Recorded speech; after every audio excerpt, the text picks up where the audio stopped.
आज तो आप लोग काफ़ी खुश हो गए। दिन का तीसरा वीडियो आपके पास जो पहुंच रहा है। देखिए, मैं भी चाहता हूं कि ज़्यादा से ज़्यादा वीडियो आपके पास दिन भर में भेजूं, लेकिन कुछ ज़रूरी काम हैं, उनमें बिज़ी हूं।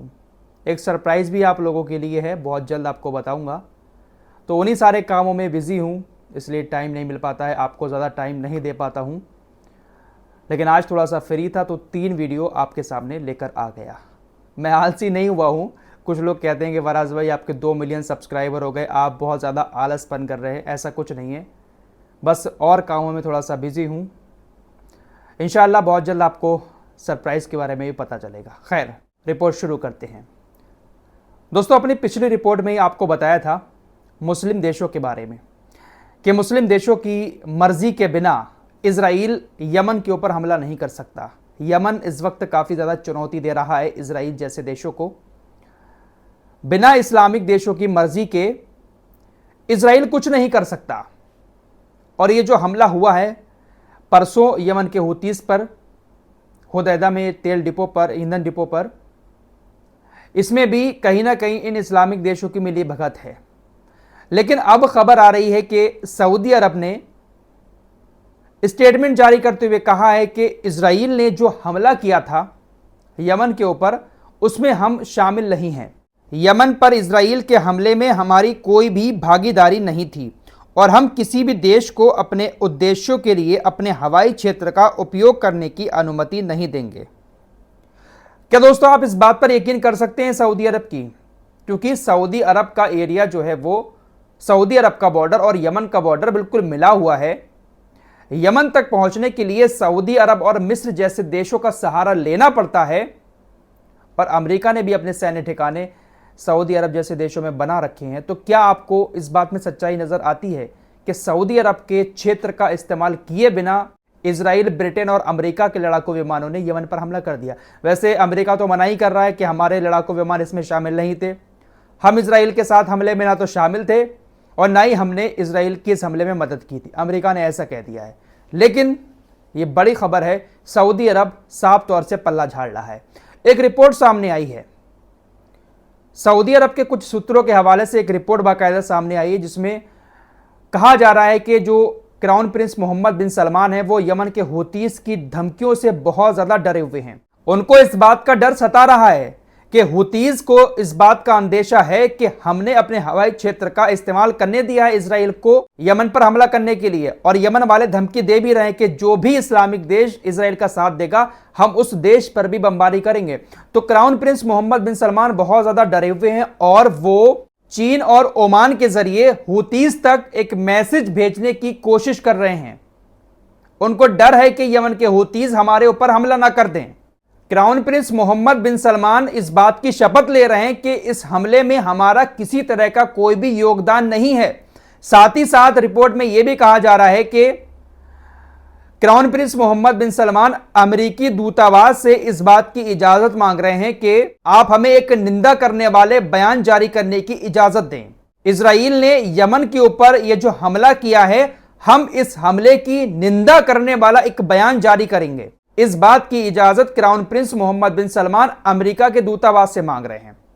भाई आपको तो पता ही है, सऊदी अरब और तमाम ओआईसी जैसे संगठन जो हैं वो सिर्फ और सिर्फ निंदा ही करते हैं हर मामले पर। तो क्राउन प्रिंस मोहम्मद बिन सलमान को ऐसा लगता है हुतीस की धमकियों को देखकर कि अगर मैं निंदा करने वाला बयान जारी कर दूंगा तो हुतीस को ऐसा लगेगा कि सऊदी अरब तो इजराइल के हमले की निंदा कर रहा है, इसलिए सऊदी अरब शायद इस हमले में शामिल नहीं है। तो ये एक तरह का प्लान होता है निंदा करने वाला।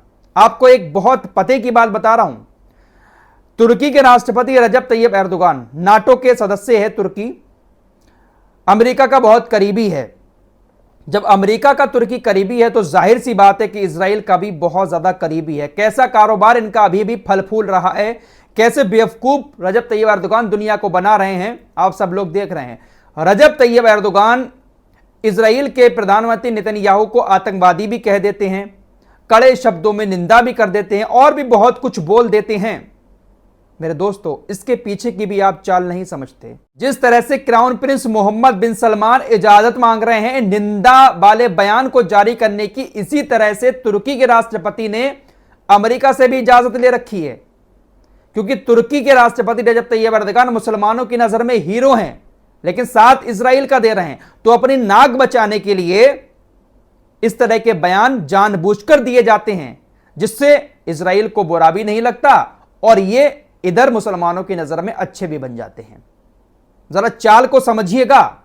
इजराइल के खिलाफ कोई एक्शन नहीं ले रहे हैं, अमेरिका के खिलाफ कोई एक्शन नहीं ले रहे हैं, सिर्फ और सिर्फ बयान जारी करते हैं, निंदा करते हैं, नेतन्याहू को शैतान बोलते हैं, आतंकवादी बोलते हैं। यह सब मिली भगत के चलते हुए होता है। खुली बात है भाई, नाटो का सदस्य है तुर्की और नाटो में सबसे ज्यादा अमेरिका की चलती है, तो तुर्की कैसे अमेरिका इजराइल के खिलाफ बात कर सकता है, कैसे उनके खिलाफ एक्शन ले सकता है? सिर्फ बड़बोली बातें इजाजत लेकर कह दी जाती हैं। आज फिर इनकी तरफ से बयान आया कि इजरायलियों को अपने नरसंहार के लिए इतने गंभीर परिणाम भुगतने होंगे कि कोई भी ऐसी क्रूरता फिर कभी पर विचार करने से रोक सके। इनका कहना है कि इजराइल जो इस वक्त कर रहा है उसको ऐसे परिणाम भुगतने होंगे कि आगे फिर इस तरह के कारनामे करने के लिए कोई भी 1000 बार सोचेगा। तो भाई परिणाम भुगतेगा कैसे इजराइल? क्या रजब तैयब एर्दोगान इजराइल को परिणाम भुगतवाएंगे? बयान आते हैं, बस बयानों से क्या होता है। पाकिस्तान के बारे में आपको लास्ट वीडियो में बता चुका हूं। पाकिस्तान ने नेतन्याहू को आतंकवादी घोषित कर दिया है और सभी अंतर्राष्ट्रीय समुदाय से इस बात की अपील की है कि नेतन्याहू को आतंकवादी घोषित करे। पूरी दुनिया, पाकिस्तान ये आह्वान कर रहा है। दोस्तों, इजराइल ने होदैदा बंदरगाह पर जो हमला किया था, तेल के डिपो पर हमला किया था, बहुत बड़ा तेल का भंडार है। आग जब तेल में लगती है तो इतनी आसानी से नहीं बुझती है। अभी भी सैटेलाइट इमेजेस सामने आई हैं, अभी भी होदैदा में तेल के डिपो पर आग जल रही है, बुझी नहीं है। नुकसान तो काफी बड़ा इसमें हुआ है हूतीस को, लेकिन हूतीस का कहना है आप हमें समझते ही कहां हैं। हम यमनी ऐसे हैं कि हम ना तो डरते हैं और ना ही झुकते हैं। जवाब इतना तगड़ा दिया जाएगा कि आप याद रखोगे। अमेरिका ने इजराइल को इस बात की चेतावनी भी दे दी है कि आप तेल अबीब की सुरक्षा करें, क्योंकि यमन के हूतीस तेल अबीब पर हमला करेंगे। हूतीस के स्पोक्स पर्सन याह्या सारी ने अभी कुछ देर पहले बयान जारी करते हुए कहा था कि एलियट पर हमने कई सारी बैलिस्टिक मिसाइलों से हमला किया है और वाकई में हमला हुआ है। एलियट बंदरगाह के जो सीईओ हैं उन्होंने कहा कि हूतीस ने इतना बुरा हाल कर दिया है लाल सागर के अंदर कि पिछले 9 महीने में ना तो कोई जहाज इधर मुड़ा है और ना ही यहां तक पहुंचा है। सारा का सारा कारोबार इस बंदरगाह का पिछले 9 महीने से ठप पड़ा है। आपकी स्क्रीन पर यह हूतीस यानी अंसारुल्लाह मीडिया अथॉरिटी के उपाध्यक्ष हैं। ये कहते हैं कि मैं सर्वशक्तिमान अल्लाह की शपथ लेता हूं कि क्षेत्र में एजेंटों की विफलता के बाद ज़ायोनी दुश्मन के साथ सीधे टकराव में हम बहुत खुश हैं। यह दुश्मन मूर्ख है और यमनी लोगों को नहीं समझता है। यमन वाले खुश होते हैं अगर इनके ऊपर कोई हमला करता है। ये कहते हैं कि हमें तो अब इससे सीधा लड़ाई लड़ने का मौका मिल गया है, और अब भी यही कह रहे हैं कि आपने हमारे ऊपर हमला करके हमें झुकाया नहीं है, बल्कि हमारी ताकत को और ज्यादा बढ़ा दिया है। दोस्तों, कल की रिपोर्ट में आपको बता चुका हूं कि इंटरनेशनल कोर्ट ऑफ जस्टिस ने इजराइल के खिलाफ एक फैसला सुनाया।